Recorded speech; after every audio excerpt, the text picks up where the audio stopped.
Mark, congratulations. Fantastic lap and a brave choice in that qualifying session. Tricky for everyone, no question about it.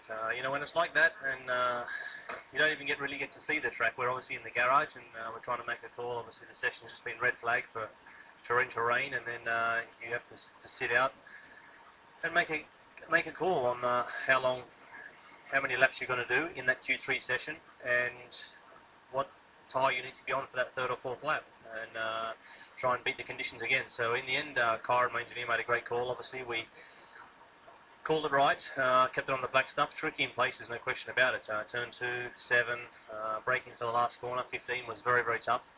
But in the end, got the job done. When you're sitting there and it's a red flag and you're watching all that waterfall, what then suddenly clicks in your mind to go out on inters? Well, it's just that we're obviously, when here it's so hot, you know that the standing water can go down pretty quickly, and there's so many fast corners with long lateral loading. So I already reported to Kyron that the full wets really have a hard time quite quickly, even when it's still pretty wet. So I was pretty keen to give the inters a crack, and worked out well. So that box is ticked for today, but tomorrow is a whole new game. I mean, the conditions are probably going to be just as tricky. How do you approach that mentally when you're sitting on pole position? Well, stay relaxed. I mean, in the end, it's a very, very, very long Grand Prix if it is like that.